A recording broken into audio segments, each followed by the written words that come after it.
Pengertian laporan hasil observasi merupakan penjelasan atau laporan berupa hasil pengamatan. Teks laporan hasil observasi berfungsi untuk memberikan informasi mengenai sebuah objek atau situasi setelah melakukan penelitian. Nah, jadi teks laporan observasi itu mendeskripsikan suatu objek dalam bentuk, ciri, dan bersifat umum atau universal. Jadi teks laporan observasi itu kalian harus melakukan penelitian terlebih dahulu untuk melakukan sebuah laporan. Kemudian tujuan teks laporan hasil observasi. Yang pertama, untuk memberikan informasi tentang klasifikasi mengenai jenis-jenis suatu objek. Nah, objeknya itu bebas, bisa berupa hewan, manusia, tumbuhan, dan lain-lain.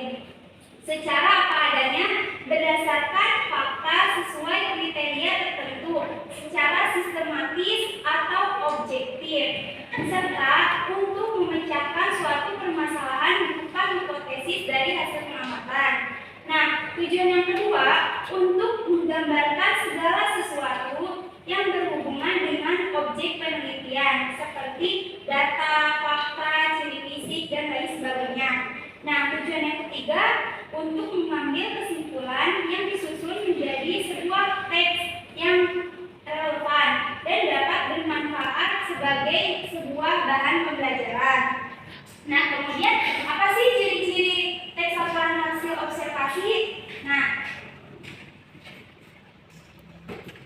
ciri-ciri umum teks laporan hasil observasi itu harus disusun secara sistematis.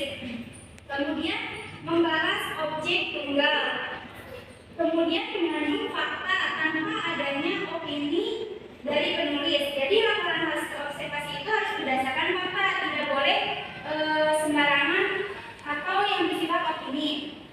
Kemudian bersifat objektif dan universal. Kemudian teks laporan observasi itu ditulis lengkap dan menyeluruh sesuai kaidah kebahasaan teks laporan hasil observasi dan bersifat kekinian atau terbaru.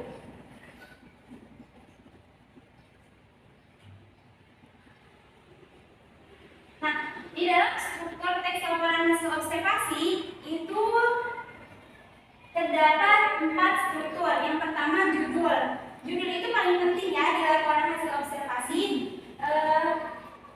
karena judul itu menunjukkan inti dari penelitian yang akan dilaporkan. Kemudian yang kedua adalah pernyataan umum. Nah, pernyataan umum ini adalah klasifikasi atau yang disebut pernyataan umum. Bagian pernyataan umum ini digunakan oleh penulis untuk menjelaskan bagian pengantar atau pembuka dari laporan. Nah, pada bagian ini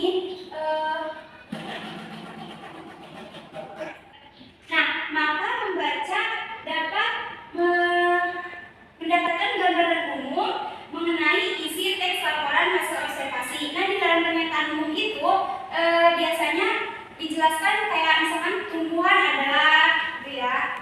Terus yang kedua ada pernyataan bagian. Nah, deskripsi bagian ini adalah isi dari teks laporan hasil observasi tersebut.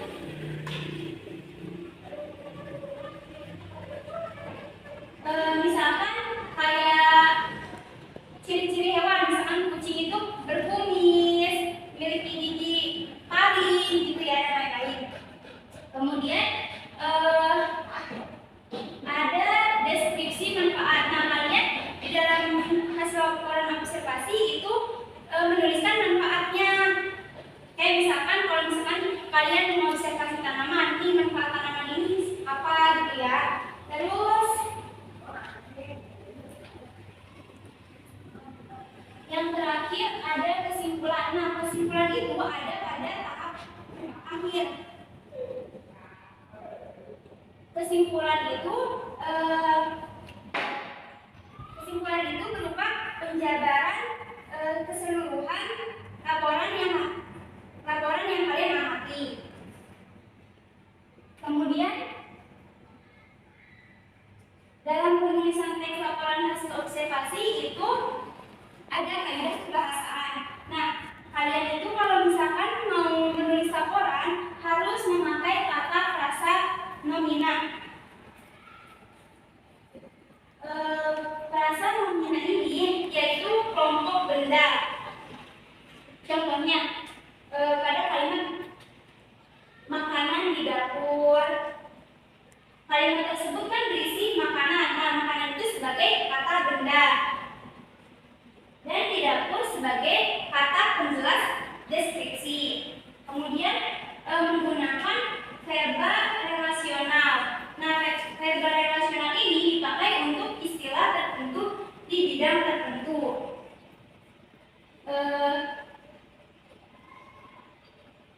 Terdiri kayak apa sih? Terdiri dari kata disebut, termasuk, merupakan, digolongkan. Contoh kalimatnya seperti pensil merupakan salah satu alat tulis. Kemudian memakai kata penghubung. Nah, di dalam pembuatan teks laporan hasil observasi tentunya kalian akan menggunakan kata penghubung seperti dan, serta. Kemudian memakai istilah keilmuan. Contohnya seperti kata mutualisme, simbiosis, karnivora, osteoporosis, dan lain-lain. Yang paling penting adalah kalian menggunakan kalimat utama. Karena kalimat utama ini merupakan kalimat penjelas berupa perincian informasi yang dilaporkan di beberapa paragraf. Nah, sampai sini ada yang mau ditanyakan? Enggak. Jadi nggak ada yang mau nanya. Jadi kalau tidak ada yang mau ditanyakan, berarti kalian paham semua ya tentang teks materi, teks laporan hasil observasi. Selanjutnya, Ibu akan membagi kelompok.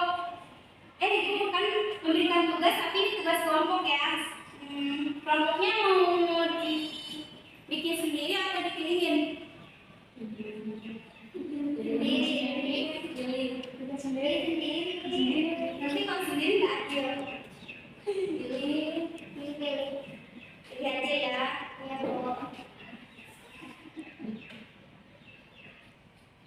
Berarti dalam satu kelompoknya ada 2 atau 3 orang ya? Enggak.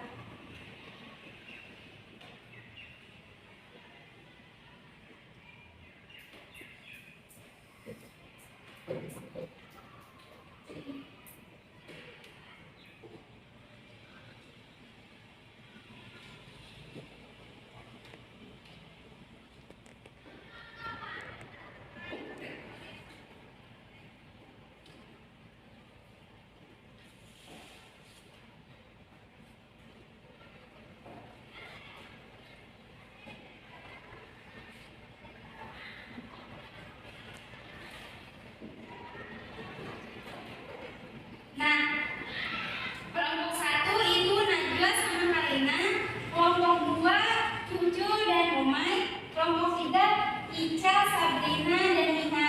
Nah, kalian tugasnya melakukan pengamatan ya, melakukan penelitian. Terserah bebas penelitiannya mau kemana itu ya. Baik,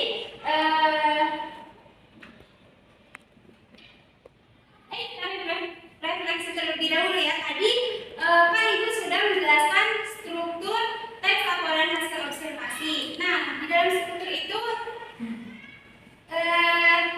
ada apa aja sih? Di dalam struktur itu ada 4 ya. Yang pertama judul, yang kedua pernyataan umum, yang ketiga deskripsi bagian, yang keempat deskripsi manfaat, dan yang kelima kesimpulan. Mohon maaf ya, ada 5 pelajaran dan Bu akhiri. Mohon maaf